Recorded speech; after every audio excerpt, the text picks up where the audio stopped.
मई 1967।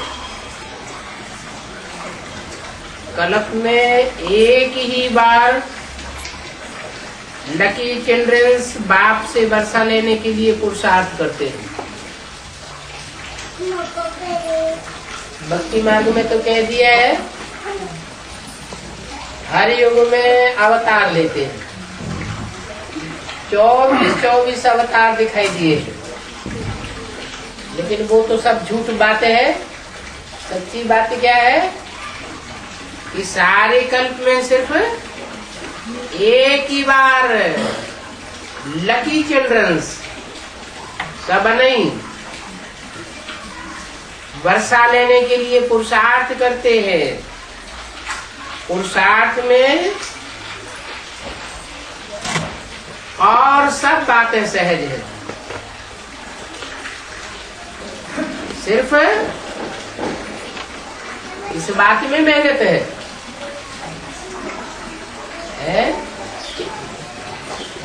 एक निरंतर याद की यात्रा में मेहनत है। अब भी विचारी याद में मेहनत है, और तो कोई मेहनत नहीं है। बच्चों को मालूम नहीं पड़ता है कि हम याद की यात्रा में चल रहे हैं, एक्यूरेट या नहीं चल रहे। याद करते करते बुद्धि कहाँ की कहाँ तिरक जाती है। बैठते हैं एक बाप की याद में और माया वाइलोरा डाल देती है। निरंतर याद टिकने ही नहीं देती। बाबा ने कहा है कि शाम को बैठ करके चार्ट लिखो। देखो हमारे चार्ट में कुछ दम है।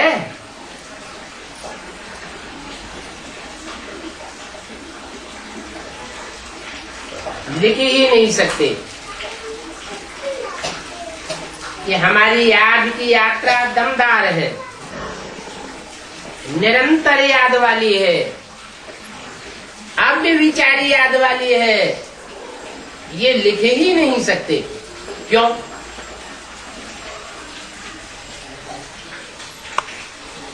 क्यों नहीं लिख सकते? करते नहीं तो नहीं लिखते हैं? करते नहीं तो नहीं, कैसे लिखेंगे? नहीं,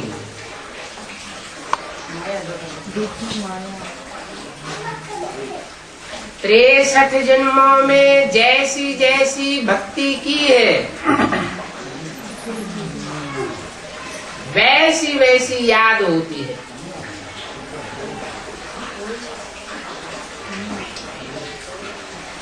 नौधा भक्ति की है, निरंतर याद की है,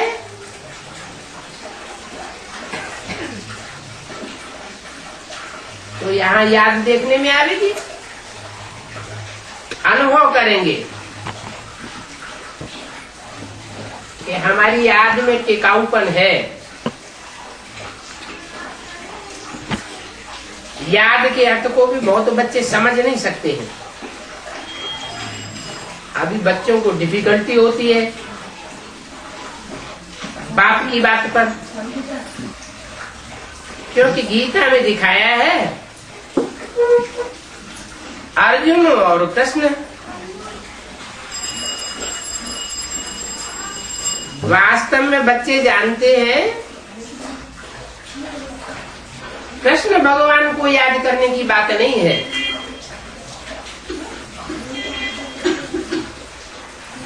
यहाँ तो ऐसे बाप को याद करने की बात है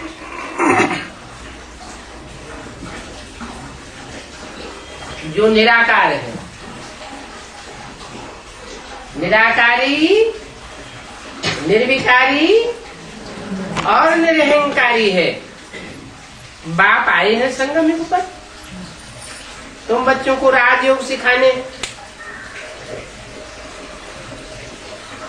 अभी अर्जुन कौन है?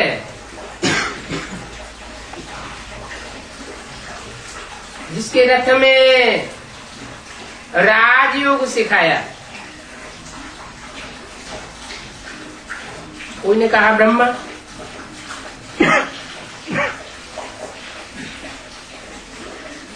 वास्तव में होना तो चाहिए ब्रह्मा, लेकिन कौन सा ब्रह्मा? ब्रह्मा तो अनेकों के नाम दिखाई दिए हैं।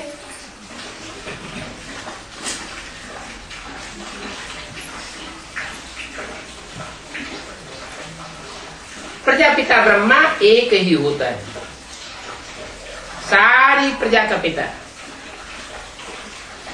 तो जरूर प्रजापिता ब्रह्मा के बच्चे ब्राह्मण ब्राह्मणियां चाहिए। प्रजापिता ब्रह्मा ही है, ऐसे नहीं प्रजापिता ब्रह्मा नहीं है। कैसे? प्रजापिता तो पिता है, ब्रह्म माने बड़ी, माँ माने माँ कहाँ है?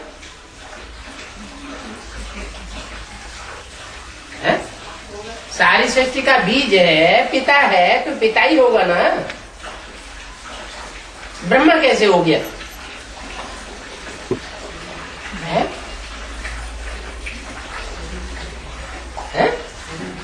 शरीर लिया, 5 तत्वों का पुतला है। प्रजापिता भी क्या है? 5 तत्वों का पुतला है। और उस 5 तत्वों के पुतले में सुप्रीम सोल बाप प्रवेश करते हैं, पंचभूतों का आधार लेते हैं। तो प्रवेश करने वाला वो निराकारी बाप, और जिसमें पहले पहले प्रवेश किया वो साकारी बाप।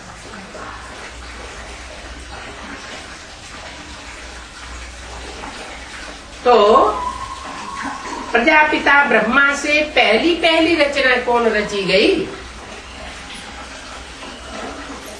वो तो सारी मनुष्य सृष्टि का पिता हो गया।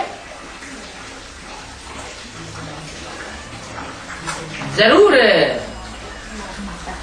माता चाहिए,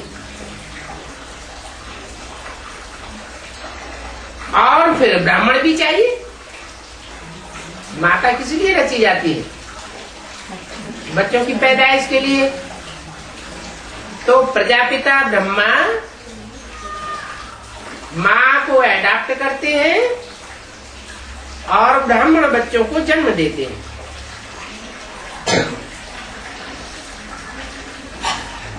वास्तव में अर्जुन का नाम कृष्ण का नाम नहीं होना चाहिए।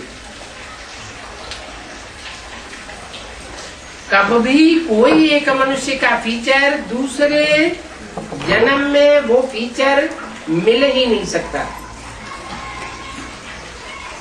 ये सब बातें भी तब माने जब ये माने कि भगवान एक कोई कहा जाता है।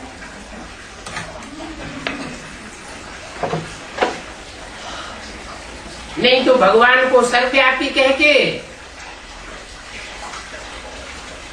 अनेकों रूपों बताई दिए।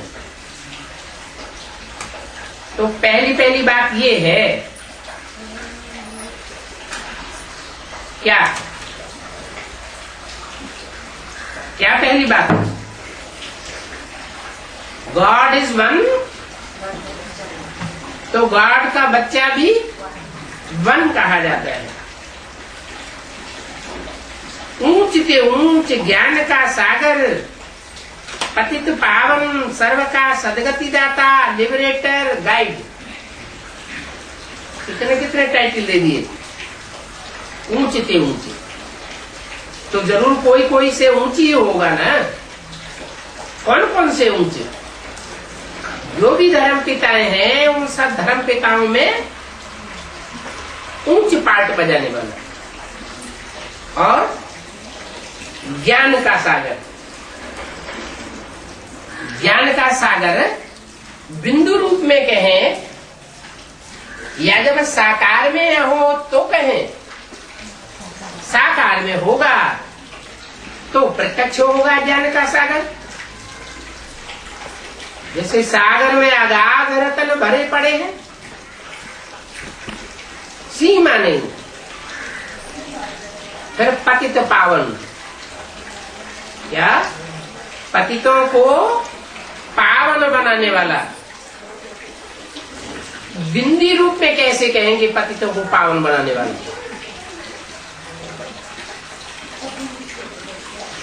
बिंदी को कहेंगे उस साकार में प्रवेश करे, तब पतितों को संग के रंग से पावन बना दे। फिर सर्व का सदगति दाता, 1 2 4 8 का नहीं। क्राइस्ट के फॉलोअर्स 100-150 करोड़,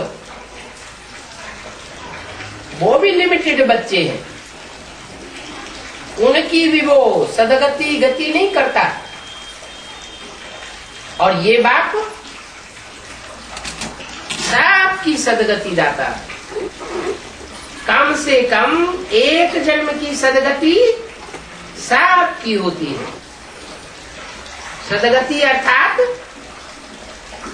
सच्ची गति, ऐसी गति, ऐसा जन्म जिसमें दुख लेश मात्र को न मिले,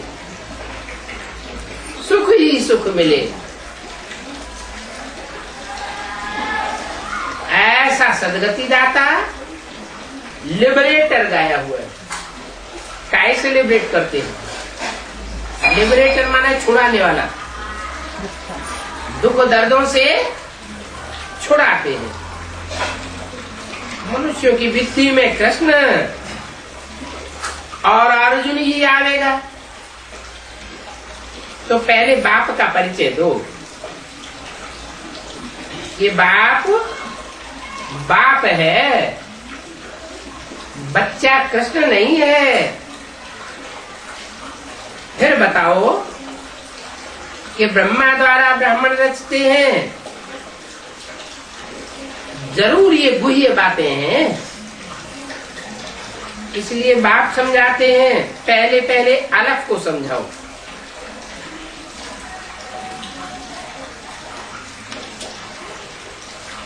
क्या ब्रह्मा द्वारा क्या करते हैं? ब्रह्मा द्वारा ब्राह्मण रचते हैं। ब्राह्मणों को वर्षा ब्रह्मा द्वारा नहीं मिलता है। किसके द्वारा मिलता है?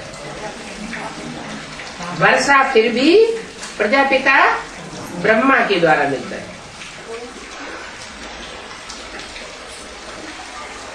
तो पहले पहले अलफ को समझाना पड़ेगा। अलफ माना खड़ा डंडा, बे माना पड़ा डंडा। ब्राह्मणों की संगम दुनिया में भी अलफ आदि में भी खड़ा हुआ है, मध्य में भी खड़ा हुआ है और अंत में भी खड़ा हुआ है।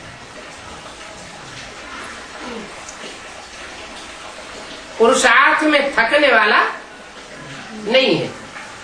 और जो भी मनुष्य मात्र हैं वो कुछ न कुछ पुरुषार्थ में थक जाते हैं तो अनिश्चय बुद्धि हो जाते हैं। माया उनके ऊपर अच्छी तरह सवार हो जाती है, पछाड़ देती है।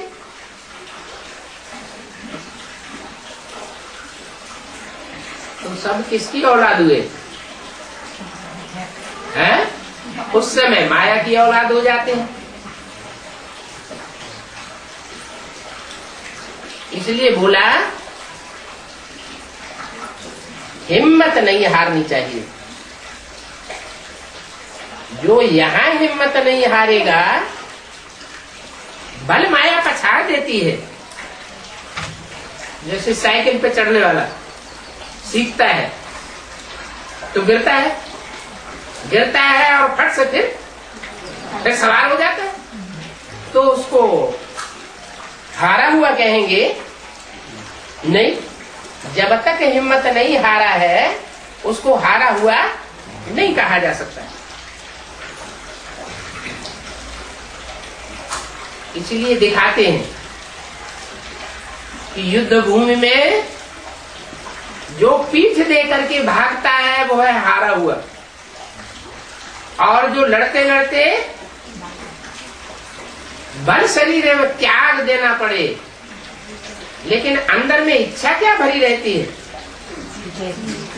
मैं विजयी बनूंगा, तो अंत मते सो गति, अगला जन्म फिर मिलता है, फिर युद्ध करता है। हिम्मते बच्चे मदद बाप। बातें जरूर ये गुह्य बातें हैं, अलग को नहीं समझा है तो बे की बात ही नहीं उठती। जब अलग का पता पड़े तो हेवनली गॉड फादर का पता पड़े।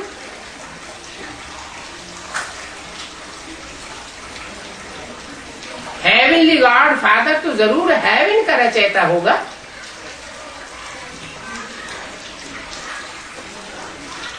नरक का रचयिता तो नहीं होगा। भारत को स्वर्ग का मालिक बनाया था और भारत स्वर्गवासी था। अभी कहाँ का वासी बन गया, अभी नरकवासी बन गया। आर्ग्यू करते हैं कि स्वर्ग कब था, अरे उनको समझाना पड़े। स्वर्ग तब था जब सदा स्वस्थिति में रहने वाले ने आकर के राजयोग की पढ़ाई और पढ़ने वालों ने स्वस्थिति को प्राप्त किया तो स्वर्ग बना। देवान में रहेंगे तो स्वर्ग की अनुभूति कर ही नहीं सकते। वो तो सत्य को बहुत लंबा ले जाते हैं, कहते हैं लाखों वर्ष हुए। अगर ऐसा होता तो फिर आज सृष्टि पर मनुष्य कितने हो जाते। अभी तो गिनती करते हैं। गांधी के जमाने में गिनती की 40 करोड़ थे, सारी दुनिया की भी गिनती कर लेते हैं। 400 करोड़, 300 करोड़, 500 करोड़, तो अनगिनत तो नहीं कहेंगे। अगर लाखों वर्ष की सृष्टि हुई होती तो अनगिनत हो जाते, गिनती का सवाल ही पैदा नहीं होता। बाप कहते हैं बच्चों तुम अपने जन्मों को नहीं जानते, मैं समझाता हूं कि 84 जन्म तुमको बिताने में कितने वर्ष लग गए। 84 जन्म पूरे करने में ही 5000 वर्ष लग गए। तो लाखों वर्ष की अगर लंबी सृष्टि हो तो कितने का चक्कर हो जाएगा, अनगिनत जन्म हो जाएगा। तुम बच्चों को 84 जन्म लेने पड़ते हैं। मनुष्य तो मुझे हुए हैं। तुम जानते हो सब तो एक रस नहीं समझ सकते।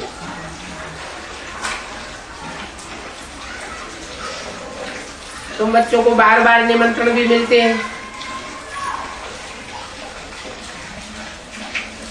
कहते हैं गुलजार को, मनोहर को समझाने के लिए हमारे पास भेजो। तो सिद्ध करना है ये बात जो बार बार बुलाते हैं, तो इससे क्या सिद्ध होता है? ये मनोहर और गुलजार होशियार बच्चे हैं जिनको बार बार बुलाते हैं। पुरुषार्थ कर अगर समझेंगे, समझावेंगे नहीं तो पद कैसे पावेंगे? कम पद हो जाएंगे।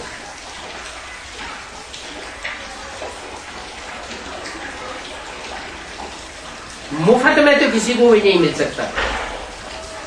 मेहनत करेंगे तो प्राप्ति करेंगे। तो पुरुषार्थ करके मेहनत से वर्षा पाया जाता है। लौकिक में बच्चा जन्मता है और वर्षे का हकदार बन जाता है, और यहाँ तो यहाँ सिर्फ जन्म लेने से वर्षे का हकदार नहीं बनेंगे। जन्म लेने के बाद पुरुषार्थ भी करना पड़ेगा।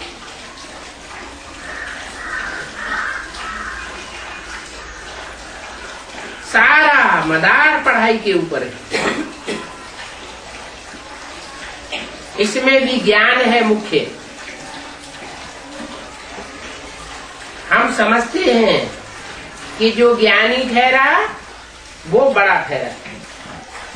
जिसमें ज्ञान कम है जरूर वो छोटा बनने वाला है।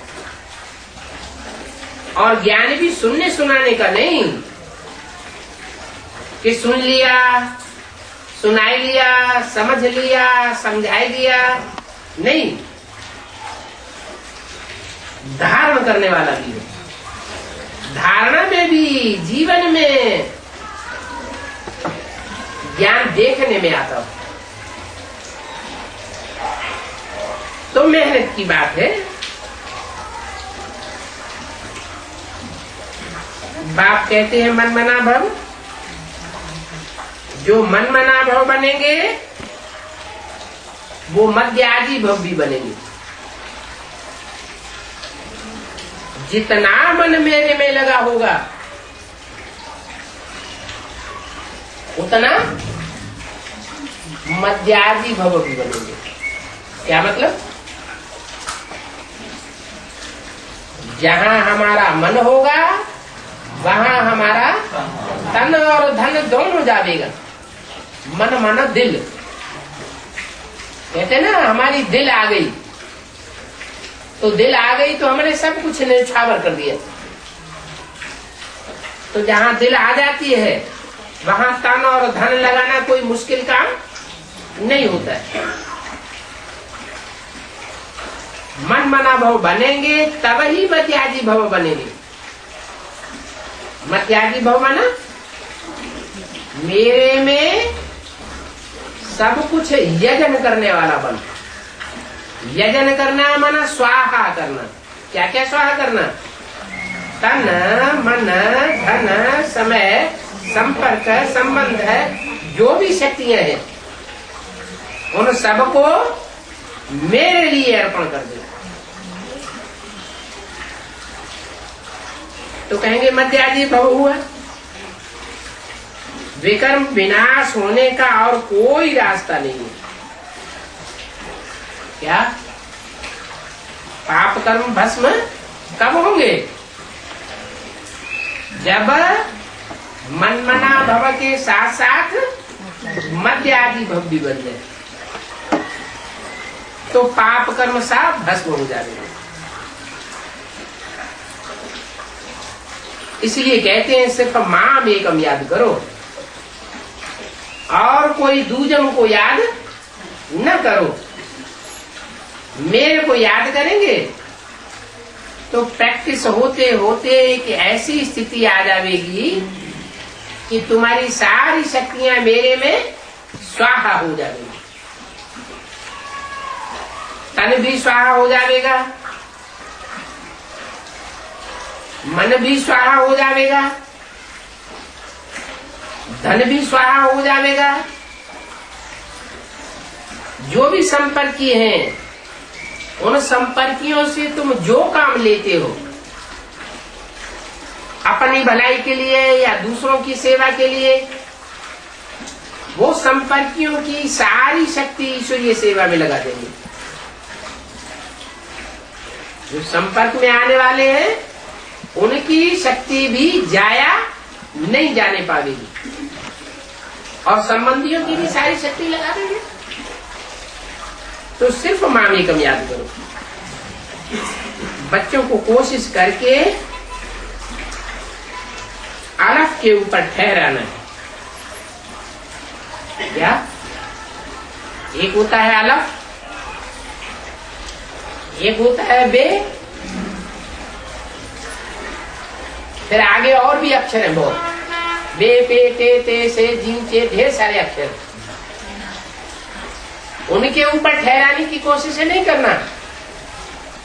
किसके ऊपर मेहनत लगानी है? अलफ को समझाने की मेहनत लगानी है। ये भी नहीं कहा कि नुक्ता को समझाने की मेहनत करनी है। नुक्ता माने बिंदी। बिंदी को क्या समझा देंगे? मेरी आत्मा का नाम बिंदी है, बिंदी का नाम आत्मा शिव है। उसको समझावेंगे क्या? जब प्रवेश करे तो समझ में आवे कि ये क्या क्या कार्य करता है, क्या बायोग्राफी है, क्या जीवन कहानी है। तो अलग पर ठहराना है, नहीं तो समझना चाहिए ये अलग पर नहीं ठहरता है। बुद्धि बार बार इसकी तिरक जाती है। तो क्या समझना चाहिए? किसी को हम कोशिश करते हैं अलफ का पूरा परिचय देने की, और उसकी बुद्धि में वो अलफ नहीं ठहरता है, तो उसके बारे में क्या समझना चाहिए? है? हाँ, ये हमारे कुल का नहीं है। इसके पीछे माथा मारना बेकार है। फालतू माथा भी मारते रहे और अंत में ये हमको धोखा दे जाएगा। आखिर फिर भी दूसरे धर्म में कन्वर्ट हो जाएगा। इस जन्म में ये बाप से वर्षा लेने का भी नहीं है। अगर होता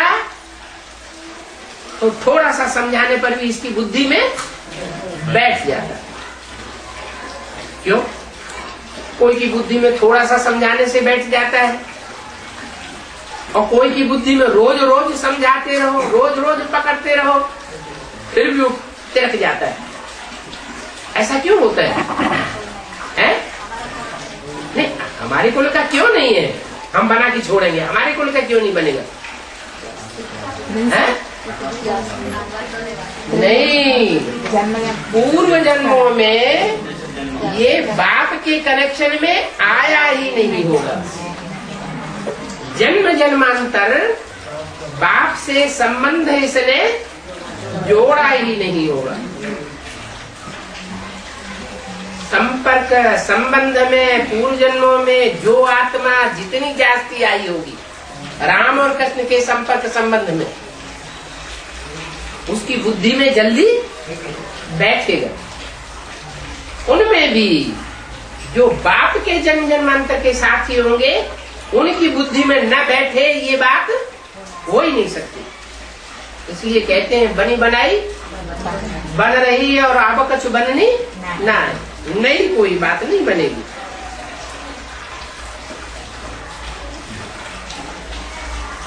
तो समझ लेना चाहिए हमारी ब्राह्मण जाति का नहीं है?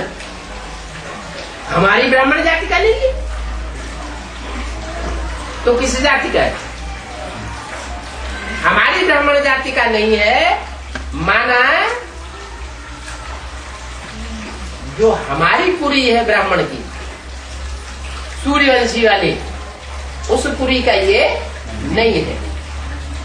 ब्राह्मण तो बन सकता है, लेकिन नीची पुरी का ब्राह्मण बनेगा। पुरियां होती है ना, गोत्र होते हैं, ऋषियों के नाम पर गोत्र के नाम बताए हैं। काश्यप गोत्र, भारद्वाज गोत्र, शांडिल्य गोत्र।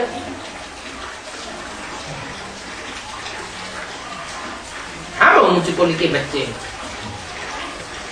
हम बाप के पहले पहले कुल के बच्चे हैं।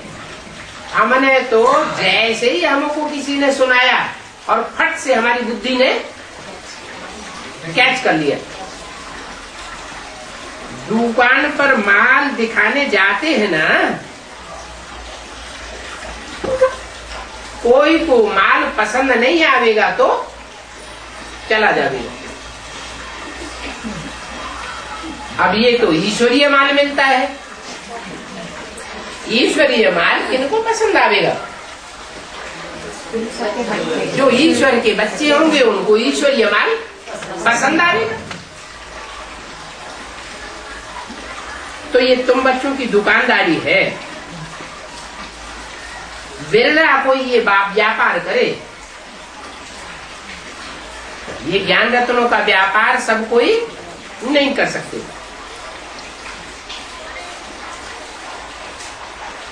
तो ये व्यापारी भी है, सर्राफ भी है, ये धोबी भी है, सब प्रकार के टाइटल्स उनको देते हैं। इनको बाप को क्या क्या है? बिरला व्यापारी है। क्या बनाता है बिरला व्यापारी? बिरला ने क्या बनाया? लक्ष्मी नारायण का मंदिर बनाया। हैदराबाद में क्या जगह जगह, सब जगह, हर जगह बनाया। बाप तो कहते हैं गीता पाठशाला खोलो, अपने घर को क्या बनाओ? लक्ष्मी नारायण का मंदिर बनाओ। कोई भी आए उसको प्योरिटी की ऐसी भाषण आवे जैसे कि हम लक्ष्मी नारायण के मंदिर में आ गए, जीते जागते मंदिर में। तो ये बिरला व्यापारी लक्ष्मी नारायण के मंदिर बनाता है। ये सर्राफ भी है। सर्राफ क्या करते हैं? जो रतन होते हैं ना, वो नगीनों में जड़ते हैं। असली नकली की उनको पहचान होती है। ये असली सोना है, ये नकली सोना है, ये असली चांदी है, ये मिक्स वाली है।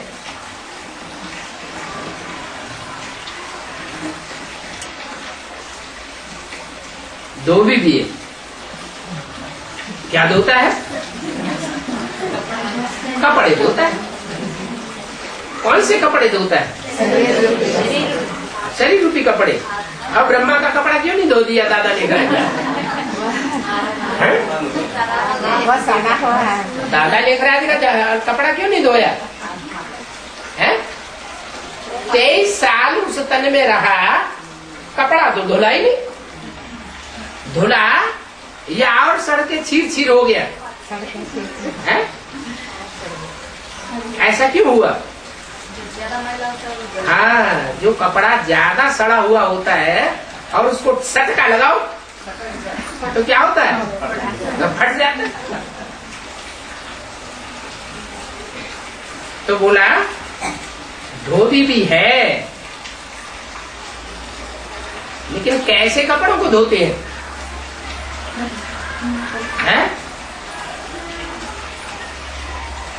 जो 83 जन्म लेने वाले, 82 जन्म लेने वाले, उन कपड़ों को नहीं धोते। कैसे कपड़ों को धोते? जो पूरे 84 जन्म लेने वाले हैं उनके कपड़ों को धोते।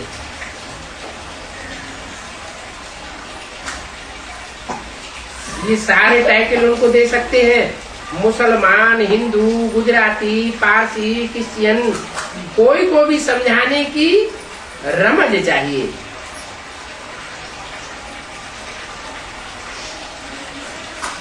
सबका गॉडफादर एक ही है।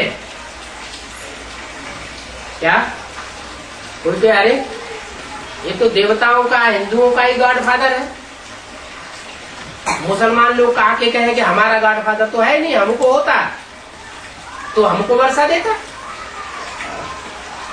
नहीं, वो सबका गॉडफादर है। हर धर्म से चुनी हुई बीज रूप आत्माएं जो पूरे 84 जन्म लेने वाली है, उन सब को वर्षा देता है। कोई ये नहीं कह सकता कि हमारे धर्म वालों को वर्षा क्यों नहीं दिया। माला बनती है तो उस माला में सब धर्म की आत्माएं होती है या कोई एक ही धर्म की आत्मा होती है? हर धर्म की बीज रूप आत्मा होगी। हर धर्म से चुने हुए आवेंगे, उनको पढ़ाई पढ़ाते हैं। तो सबका गॉड फादर एक ही है और वो ही लिबरेटर है। अभी सबको लिबरेट कर रहे हैं, सबको दुख दर्दों से छुड़ा रहे हैं। बाप कहते हैं देह सहित देह के सब संबंध छोड़ अपन को आत्मा समझो।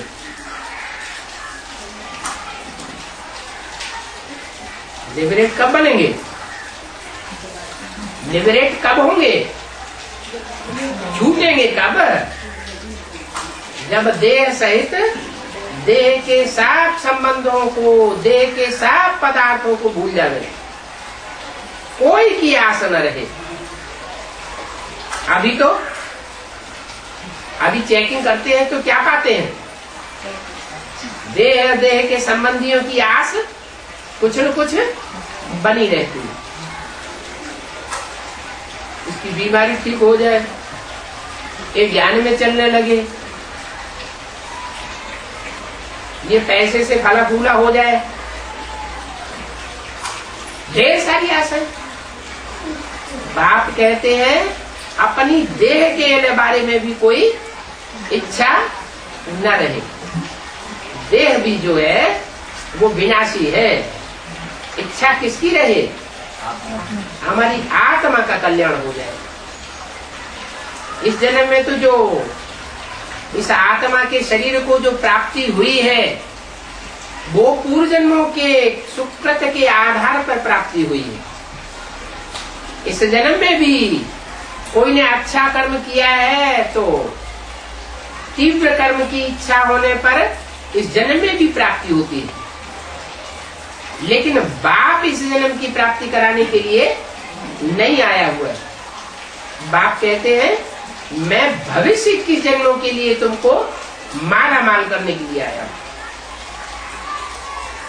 तो अल्लाह को याद करो, वो ही पतित पावन लिबरेटर गाइड है। कब सन्यासी को गाइड नहीं कहा जाएगा। गाइड वो जो साथ में ले जावे। अगर साथ में न ले जावे तो उसको गाइड नहीं कहेंगे, वो खुद ही भटक गया। ब्रह्मा को गाइड कहेंगे? क्यों? अधूरा गाइड कहेंगे। है? आधा स्वर्ग में ले गया, आधा भी स्वर्ग में नहीं ले गया। गाइड होते हैं ना, गाइड को साथ में लेते हैं कि हमको दिखाओ, चलो हम तुम्हारे साथ साथ चलते हैं। तो कुछ न कुछ गाइड करके दिखाते हैं ना। तो गाइड वो है जो हमको साथ में ले जाए। उन ब्राह्मण की बुद्धि में ही नहीं आता कि ब्रह्मा के द्वारा शिव बाबा गाइड बनते हैं या नहीं बनते हैं, स्वर्ग में ले जाते हैं या नहीं ले जाते हैं? नहीं ले जाते। फिर भी बाप ही पंडा है। बच्चे जानते हैं पांडव राजधानी अब नहीं है। अभी तो प्रजा के ऊपर प्रजा का राज्य है। इसे पूर्व राज्य कहा जाता है। किसका राज्य? कौरवों का राज्य है। कहते हमने ये किया ये किया ये किया ये किया, किया कुछ भी नहीं, और ही जनता दुखी होती जाती है। जो गरीब हैं और गरीब होते जाते हैं, और जो धनवान है वो और ज्यादा धनवान होते जाते हैं। धनवानों की संख्या दिन प्रतिदिन कम होती जाती है और गरीबों की संख्या दुनिया में दिन प्रतिदिन बढ़ती जाती है। तो तुम बच्चों को कोई को भी समझाने में डरना नहीं चाहिए। क्या डर जाते हैं? अरे गवर्नमेंट के मुंह पे हम ऐसी ऐसी बातें कहेंगे कि ये रावण राज्य है, ये कौरवों का राज्य है, ये चित्र छुपा दो, इस चित्र में से ये बात निकाल दो। तो डरने वाले स्वर्ग की स्थापना नहीं कर सकते। लिख दो, शिव भगवान वाच है। क्या हम नहीं बोल रहे हैं तो तुम हमको पकड़ो जेल में डाल दो। कौन बोल रहा है? शिव भगवान वाच। अरे कौन है ये शिव जिसने बोला? बताओ। माउंट आबू से बोला, हमारे पास प्रूफ है। माउंट आबू की छपी हुई मूर्ति है। शिव भगवान आते हैं तो ब्रह्मा मुख से बोलते हैं। कहां से ब्रह्मा? अरे देखो सारी दुनिया में ब्रह्मा कुमारी ईश्वरी विश्वविद्यालय कहां से आ गए? झूठी बात है क्या? मानना पड़ेगा। तो डरना नहीं चाहिए। देखो तो शिव भगवान बात, फिर कोई मुझने की डरने की दरकार नहीं है। कई इस चित्र के आगे नहीं ले जाते हैं, दिखाना चाहिए। देखो और सब झंडे हैं दुनिया में। अनेक प्रकार के देश, अनेक प्रकार के राज्य और उनके अनेक प्रकार के झंडे हैं, लेकिन देवी देवता सनातन धर्म का झंडा है ही नहीं। और तथाकथित ब्राह्मणों को समझाओ वो देवी देवता सनातन धर्म का झंडा कहाँ है? तो कहीं अरे देखो ये है 32 करोड़ वाला शिव का चित्र दिखा देंगे, निराकार का। अरे ये निराकार का चित्र जो दिखाते हो ये विदेशियों का चित्र है, निराकार को मानने वालों का चित्र है, यह देवी देवताओं का चित्र है? ये तो निराकार का चित्र है, विदेशियों का चित्र हो गया। हम देवी देवता धर्म के हैं तो हमारा देवताओं का झंडा होना चाहिए। तो अपना झंडा निकाल करके दिखाओ। देखो ये लाल रंग, केसरिया रंग क्रांति का सूचक, सारी दुनिया में क्रांति लाने वाला ये शंकर का चित्र, सारी दुनिया में शांति फैलाने वाला ये सफेद वस्त्र, ये विष्णु का चित्र। और ये हरा ही हरा, क्या जो श्रावण के महीने में अंधा हो जाता है उसको सारी दुनिया में क्या दिखाई पड़ता है? हरा ही हरा दिखाई पड़ता है। तो देखो ये हरा कपड़ा, ये जब तक इनका शरीर छूटा, ब्रह्मा का चित्र रखा है ना, जब तक इनका शरीर छूटा इनको हरा ही हरा दिखाई पड़ता रहा। इनकी बुद्धि में नहीं आया कि हम क्या कर रहे हैं। तो ये हरा कपड़ा ब्रह्मा, सफेद कपड़ा विष्णु और लाल कपड़ा शंकर का सूचक है। तुम तो सिर्फ कपड़े का झंडा उठाते हो, उसका अर्थ तो जानते ही नहीं। कपड़ा माना क्या? शास्त्रों में तो लिख दिया है शरीरम रतम विद्धि वासांस जीर्णानि यथा विहाय। शरीर जो है वो कपड़ा है, पुराना कपड़ा आत्मा छोड़ती है और नया कपड़ा धारण करती है। लेकिन तुम मानते क्यों नहीं हो? ये कपड़ा जो दिखाया है वो शरीर रूपी वस्त्र का सूचक है। कपड़े से झंडे से कोई विश्व विजय नहीं होती है। होती है क्या? दुनिया में इतने कपड़े के झंडे लहराए हुए हैं, देश विदेश में अनेक राज्यों में कोई कपड़े का झंडा ऐसा है जिसने विश्व विजय कर पाई हो? ये तो कोई चैतन्य शरीर रूपी वस्त्र हैं जिन्होंने सारे विश्व के ऊपर विजय प्राप्त करके दिखाई थी। इसलिए हमारे झंडे में ये गायन है, विश्व विजय करके दिखला दो तब हो भी पूर्ण हमारा। कपड़े का झंडा नहीं विश्व विजय करेगा, समझो। कौन सा झंडा विश्व विजय करेगा? चैतन्य शरीर रूपी वस्त्रों को समझो। वो कौन से 3 शरीर रूपी वस्त्र हैं जिन्होंने कल पहले भी विश्व विजय करके दिखाई थी और अभी परमात्मा बाप फिर भी उनसे विश्व विजय कराने वाले। अभी तो सनातन धर्म प्रायः लोप हो गया है। बाप आते हैं, अनेक धर्मों का विनाश कराते हैं और एक सत धर्म की स्थापना कराते हैं। गीता में भी लिखा हुआ है, अनेक धर्मों का विनाश और एक सत धर्म की स्थापना। तो सत धर्म तो सतयुग में होगा या द्वापर कलयुग में होगा? सत्य माना सच्चा, सत धर्म कहाँ होगा? सतयुग में ही होगा। तो बाप आए ही हैं अभी कलयुग के अंत में इस कल्प का अंत करने के लिए। इसलिए शास्त्रों में उनको कल्पांतकारी कहा जाता है। ये कल्प का अंत होने वाला है, नई दुनिया आने वाली है, कलयुग जाने वाला है, सतयुग आने वाला है। हूबहू ये गीता एपिसोड है। कोई भी जाति वाला हो, कोई भी देश वाला हो, किसी को भी तुम समझा सकते हो। क्या ये नहीं देखना है कि ये इस जाति का है, नीची जाति का है तो नहीं समझेगा, ये अमुक देश का है तो नहीं समझेगा? नहीं, किसी भी देश में और किसी भी जाति में भगवान का वो 84 जन्म लेने वाला बच्चा मौजूद हो सकता है।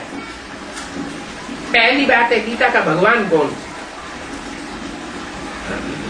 ये बात भी समझानी। गीता माता है तो गीतापति भगवान कौन? गीता ज्ञान के ऊपर अथॉरिटी रखने वाला कौन? हमारा बाप नारीशूल है, मनुष्य सृष्टि का बीज रूप है। जो सारी मनुष्य सृष्टि का बीज रूप है वही गीता का भगवान है, वही सत्य है, चैतन्य है। ये संस्कार आत्मा में रहते हैं। तुम सभी को समझा सकते हो। वो पतित पावन है, लिबरेटर है, रहम दिल है। सारी सृष्टि इस समय तमो प्रधान है और नई सृष्टि होती है सतो प्रधान, जहाँ देवी देवताओं का राज्य होता है। अभी बाप उस धर्म की स्थापना कर रहे हैं। ये ही ब्राह्मण पढ़ करके प्योर बन जाएंगे, योग में रह करके पुरुषार्थ करके पवित्र बनेंगे। और यही समय है जबकि महाभारत लड़ाई भी सामने खड़ी हुई है। क्या इसका नाम महाभारत लड़ाई है। भारत और भारत के आसपास के देशों में ये लड़ाई जोर से छिड़ेगी, कोई रोक नहीं सकता। उस लड़ाई के पहले ही पुरुषार्थ कर लेना है। अगर पहले ही पुरुषार्थ नहीं किया तो बाद में टू लेट हो जाएगा, फिर कोई भी पुरुषार्थ नहीं कर सकेंगे। धुआं तो एक तरफ ही देखते रहते हैं। अच्छा, मीठे मीठे रूहानी बच्चों को रूहानी बाप दादा का याद प्यार गुड मॉर्निंग।